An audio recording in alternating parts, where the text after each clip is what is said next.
Guys, welcome back to my channel. In my previous vlog, nireview natin yung Mazda CX-60 na diesel version. Ngayon naman, ito yung gasoline version. This version is actually 100,000 less than the diesel version. Ang price niya is 2,790,000. So, i-check natin ang features nito at ano yung pagkakaiba niya doon sa diesel variant. So, halika, samahan niyo ako.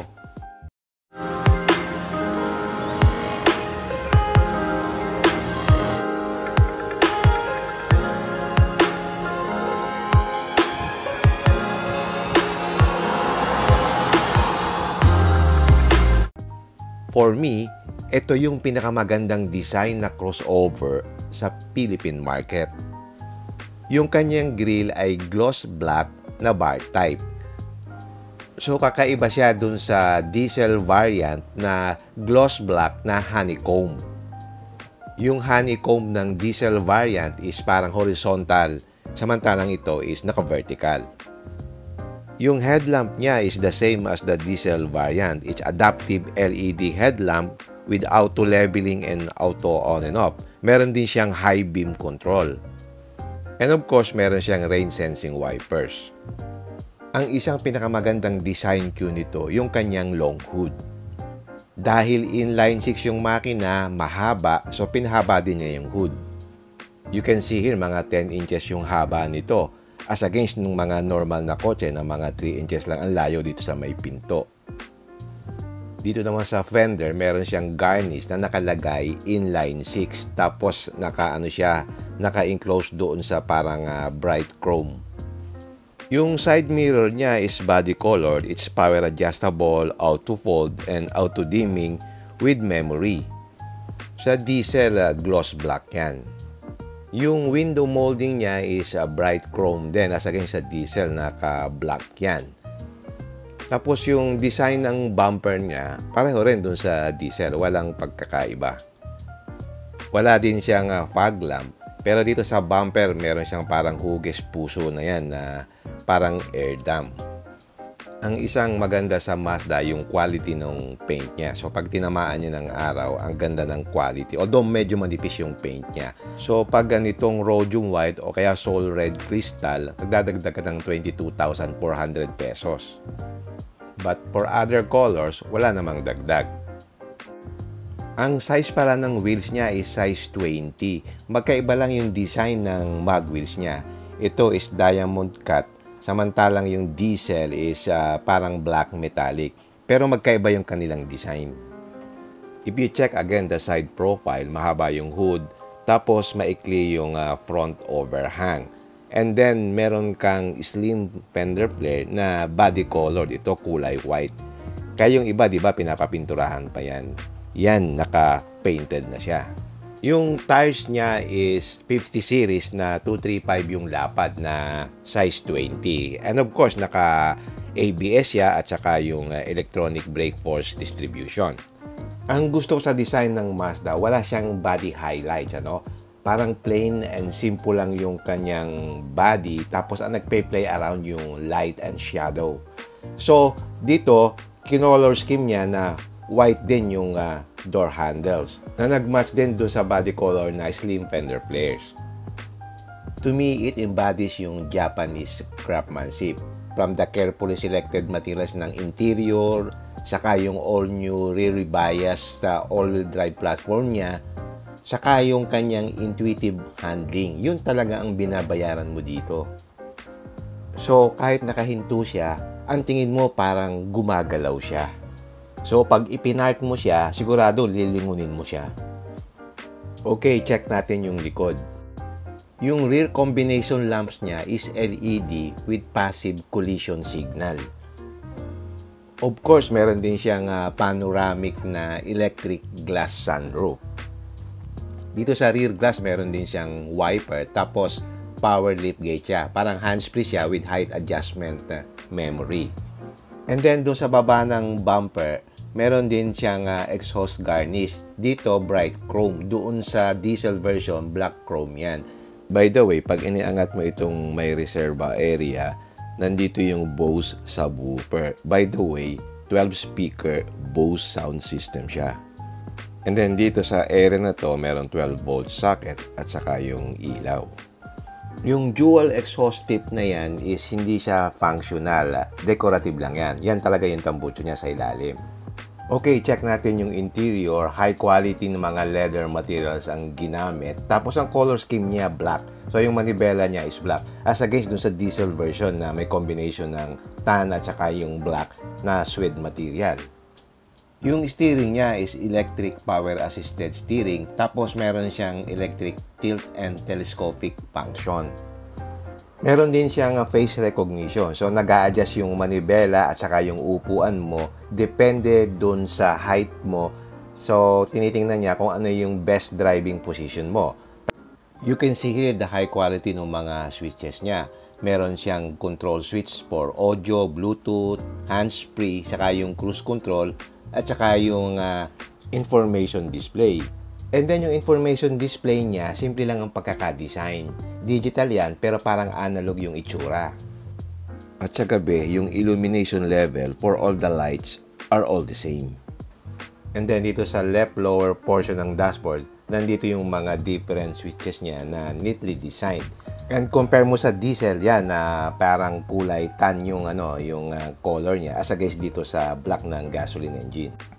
Yung seats niya is 10-way power adjustable with lumbar support. And by the way, ventilated yung seats niya, pati dun sa driver at saka dun sa passenger.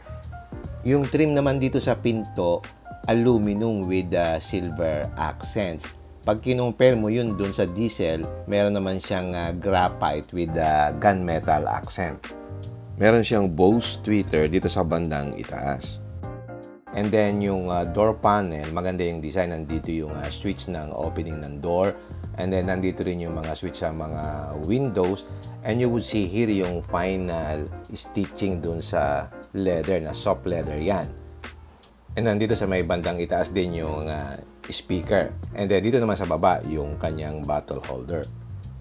Ang design ng dashboard niya is the same dun sa diesel variant. Ito, ang kulay lang niya is black. Makita mo, soft touch material din yan. So, pag kinumpare mo to dun sa diesel, yung diesel kasi tan color with suede material. And then, dito naman sa bandang gitna, yung aircon louvers na you can open and close with this, And then, very tactile yung feeling ng mga switches na to. High quality.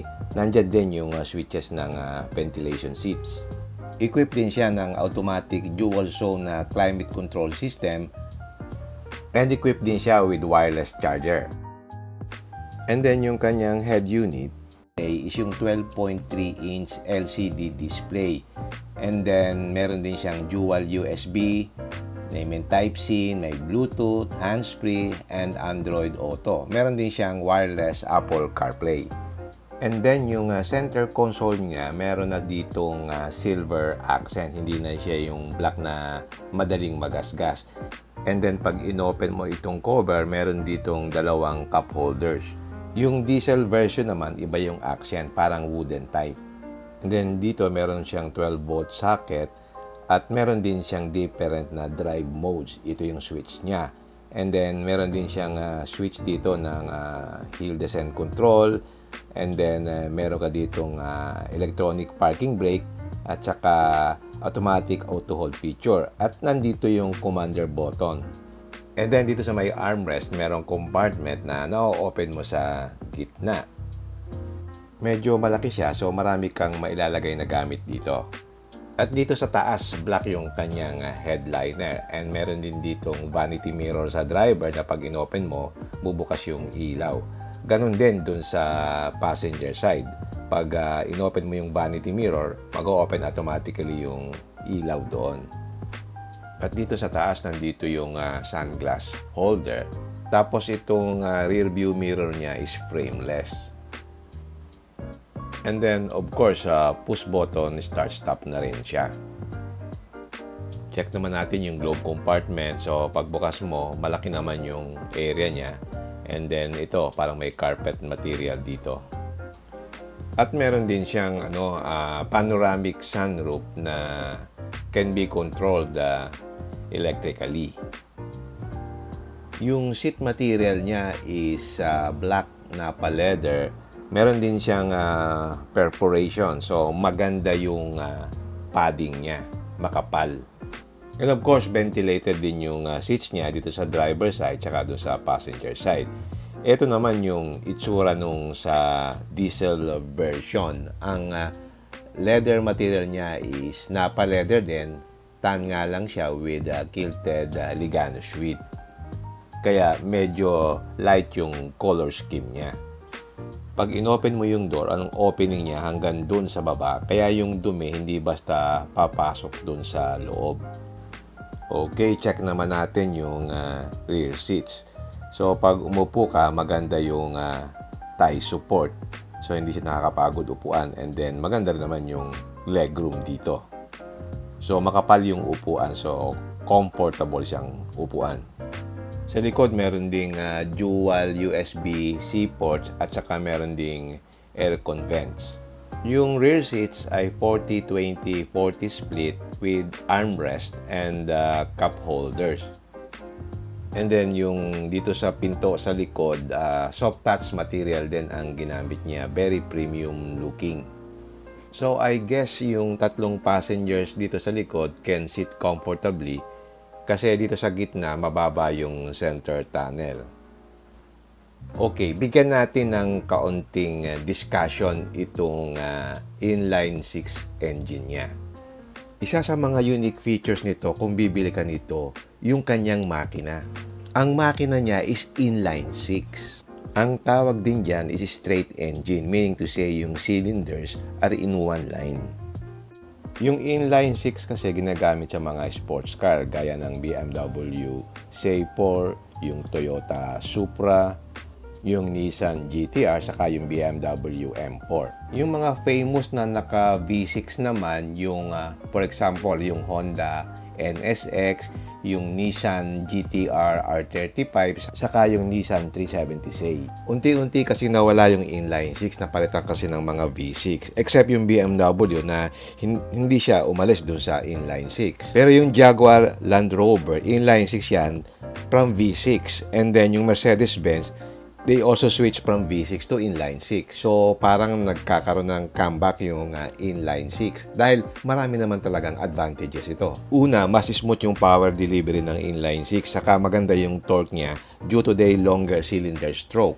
Yung inline 6 din is actually more refined than a V6 with the same displacement.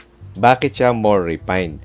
Kasi yung each cylinder na nag-undergo nung combustion stroke, nababalansi siya nung another cylinder na nag-undergo nung induction stroke. Bale, magkapares yung mga cylinders. Usually, located yan symmetrical around the center point of the crankshaft. Kaya ang nangyari, very little yung vibration na na-generate niya. Kaya parang mas maganda yung tunog niya than the V6. So, pinong-pino yung andar niya. Although may safety concerns din yung inline 6, kaya yung V6 naging more popular. Kasi yung V6, mas shorter yung length ng makina. So, nag-a-allow yan ng bigger crumple zone and minimizing the chance na yung engine might enter the cabin in case yung massive frontal collision. Ang kagandahan naman ng inline 6, less yung moving parts, saka simple and easy to work on. Kasi dun sa layout niya, marami kang space na to put yung mga performance enhancer mo. Like for example, yung turbo, yung superchargers, etc. So, bale, unique yung engine niya in this time na popular yung mga V6. So, compare natin itong gasoline versus dun sa diesel engine. Pareho lang silang turbocharged with mild hybrid boost. At meron silang parehong 48-volt hybrid system with 0.33 kWh lithium-ion battery. Pareho lang sila ng displacement na 3.3 liter, although yung compression ratio ng diesel siyempre mas mataas, 15.2:1 as against dun sa 12:1 ng gasoline engine. In terms of power, mas malakas yung gasoline engine. Meron siyang 284 PS or equivalent to 280 horsepower. Samantala yung diesel, 254 PS or about 246 horsepower. And then sa torque, mas lamang yung diesel kasi 550 Newton meters as against the 450 Newton meters ng gasoline engine. So depende na lang sa buyer yan kung ano yung gusto niya, higher torque or higher horsepower. So that's all for the engine. Just to summarize the differences between the gasoline and the diesel engine variants, yung gasoline black yung steering wheel, while yung diesel, combination ng black and tan yung steering wheel. Yung front grille naman, gloss black bar type yung sa gasoline, tapos honeycomb naman yung sa diesel. Tapos yung fender garnish, bright chrome sa gasoline and black chrome sa sa diesel. Body color naman yung side mirror ng gasoline, gloss black dun sa diesel. Tapos yung sa mga side molding, bright chrome sa gasoline, matte black sa diesel. And then yung sa exhaust garnish, bright chrome yung sa gasoline, black chrome yung sa diesel. Tapos yung wheels niya, pareho ang size, diamond cut dung sa gasoline and black metallic sa diesel. Sa interior, nagkaiba sila sa upuan, yung black Nappa leather doon sa gasoline, tapos tan Nappa leather with quilted ligamo suede doon sa diesel. Tapos sa interior upholstery, black leather sa gasoline and then tan suede sa diesel. Yung interior trim nga pala niya, aluminum with silver accent doon sa gasoline, tapos graphite with gunmetal accent naman doon sa diesel. So yan lang talaga ang pagkakaiba. The rest are all the same. Yung mga features niya, the same din with the gas and the diesel. I-cite ko din lang uli yung mga technical features nito. Meron siyang radar cruise control, saka yung facial recognition technology. At meron din siyang smart brake support. Aside from that, 8-speed automatic multiplate clutch ang gamit niya. Tapos meron siyang 4 na drive modes, yung normal, sport, meron ding off-road, saka towing. Tapos yung powertrain units niya nasa center. So, it can transmit power to the road surfaces more efficiently. In terms of design, para siyang sculptured. Wala kang makikita na character lines. Parang ini-eliminate niya yung unnecessary elements. Parang ang makita mo lang yung warm, precise surfaces. Tapos yung mga paint niya is unique kasi yung color niya accentuates the shadows on the surface. So in summary, this is a very nice and unique crossover. So kung importante sa iyo yung sasakyan na may fantastic design, na may character, meron siyang quality build at saka a lot of technologies, ito yung car na pwede mong tingnan. Pag naupo ka doon sa loob, mafe-feel mo talaga yung premium quality. So, it's actually a driver-centric car. So, depende na lang sa inyo kung gusto niyo yung gasoline engine or diesel engine. At sa pricing nga pala, will you buy this? Or for example, buy a Ford Explorer at 3.3 million or a Lexus UX250H na about 3 million? Or a BMW X1 na about 3.1 million.